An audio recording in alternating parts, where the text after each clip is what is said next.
बहुत ही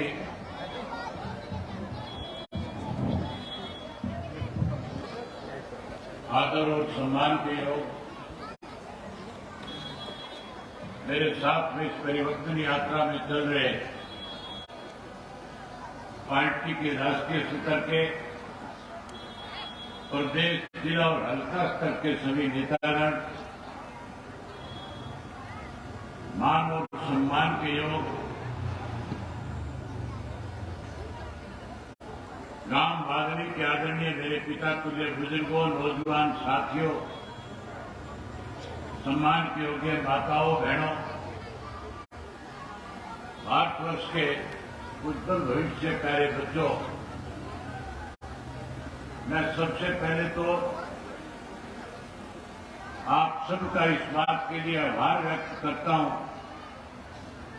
कि जैसे यात्रा आपके गांव में पहुंची, आपने हजारों की संख्या में इकट्ठे होकर के यहां परिवर्तन यात्रा का स्वागत किया, यहां परिवर्तन यात्रा का आपने अभिनंदन किया।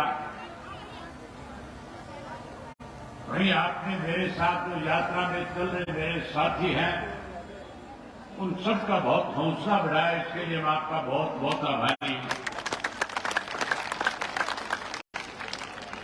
आप काफी लंबे समय से बैठे हैं, मैं आपका ज्यादा वक्त नहीं लूंगा, केवल 5 मिनट में अपनी बात खत्म करूंगा। मेरा आपसे निवेदन है कि आप 5 मिनट या इतनी देर लगातार बैठे रहे हैं, आप 5 मिनट बैठ करके मेरी बात सुने। बुजुर्गों और साथियों, इस प्रदेश के अंदर आज 9 वर्ष हो गए केंद्र में भारतीय जनता पार्टी की सरकार को बने, 8.5 वर्ष हो गए हरियाणा प्रदेश के अंदर भारतीय जनता पार्टी को सत्ता में आए हुए। हमारे देश के प्रधानमंत्री जब लोकसभा का चुनाव हो रहा था, तो लोकसभा के चुनाव के अंदर जिस कहीं भी किसी भी राज्य में सभा किया करते थे, वहां लोगों के साथ वायदा करते थे, खास करके किसान से, अन्नदाता से, कि अगर आपने मेरी दोबारा सरकार बनाई तो देश के प्रधानमंत्री ने कहा था कि मैं किसान की आय 2 गुना कर दूंगा। वायदा किया था और कहा था 2022 में आपके खेत की आमदन को 2 गुना करूंगा।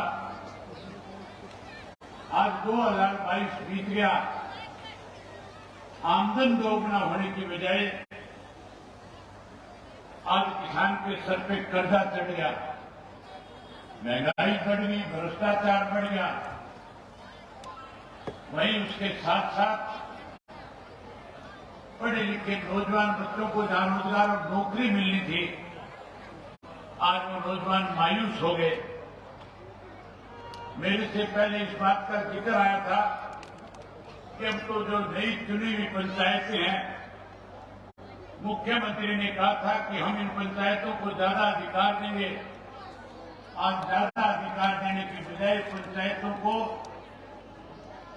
जहां अधिकार कम कर दिए, वही सरपंचों को बेईमान और चोर कह करके कहीं उनको अपमानित करने का काम मुख्यमंत्री कर रहा है।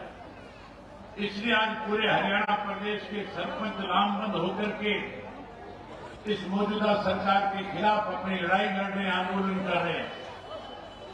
आज किसान दुखी है, कमेरा दुखी है, आज मजदूर दुखी है, व्यापारी और कर्मचारी दुखी है। आज पढ़ा लिखा नौजवान इसलिए परेशान है कि उसको रोजगार नहीं मिल रहा, नौकरी नहीं मिल रही। आज तो इस सरकार ने जो पेंशन चौधरी देवीलाल जी ने 100 रुपये बढ़ाई थी, जो पेंशन बढ़नी चाहिए थी, आज उस पेंशन को बढ़ाने की बजाय सत्ता में बैठे लोग पेंशन काटने का काम कर रहे हैं। परिवार पहचान पत्र के नाम के ऊपर जहां कहा तो ये गया था कि हम लोगों को ज्यादा से ज्यादा सुविधाएं देने का काम करेंगे, सुविधा देने की बजाय बुजुर्गों की मान सम्मान की जीवी चौधरी देवीलाल की पेंशन को आज काटने का काम किया जा रहा है। उसी परिवार पहचान पत्र की आड़ में गरीब आदमी का पीला कार्ड, जिससे गरीब आदमी को राशन मिलता था, जिससे गरीब आदमी को मदद मिलती थी, 9 लाख से ज्यादा हरियाणा प्रदेश में पीले कार्ड काटने का काम किया। वहीं उसके साथ साथ एक और नया फरमान जारी कर दिया कि जिस किसी का आधार कार्ड बना हुआ है वो आधार कार्ड को पैन कार्ड के साथ लिंक कराओ। पैन कार्ड साथियों उन लोगों का होता है जो लोग इनकम टैक्स पे करते हैं, जो कोई बड़े इंडस्ट्रिस्ट होते हैं, जो कोई अपनी बड़ी कारोबार करने का काम करते हैं। गरीब आदमी मजदूरी करने वाला ना तो पैन कार्ड बनवाता, ना गरीब आदमी कहीं टैक्स भरने का काम करता।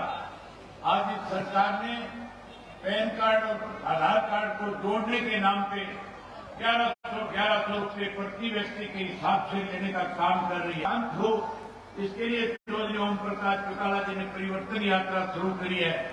चौधरी ओम प्रकाश चौटाला जी ने जब यात्रा शुरू करी थी तो उससे पहले लोगों से कहा था, हमारे एक जिम्मेवारी लगाई थी कि हम जिस भी गांव में जाएं, जहां भी लोगों से मिले, खुल करके लोगों से एक बात पूछ ले कि क्या आप परिवर्तन चाहते हो। मैं बागली गांव के बुजुर्गों से, नौजवान साथियों से, माताओं बहनों और बच्चों से पूछना चाहता हूं, क्या आप परिवर्तन करना चाहते हो? आप परिवर्तन चाहते हो? जहां आप परिवर्तन चाहते हो, वहीं मैं आपसे एक और बात पूछना चाहूंगा। आप लोगों ने संदीप चौधरी देवीलाल जी को ताकत दी, सदा चौधरी ओम प्रकाश चौटाला को जहां ताकत दी, वहीं चौधरी ओम प्रकाश चौटाला जी का आपने सदा सम्मान करने का काम किया। आज मैं आपसे ये पूछने के लिए आया हूं कि क्या जैसे पहले आप लोग हमारे ऊपर विश्वास और भरोसा करते थे, आने वाले समय में फिर से उसी तरह हमारे ऊपर विश्वास और भरोसा करोगे? आप इस बात का भरोसा करोगे? भरोसा करने का एक सबसे बड़ा कारण है, चौधरी देवीलाल जी ने जब आपके बीच में आकर के कोई भी बात कही, जब भी आपने उनको सत्ता सौंपी,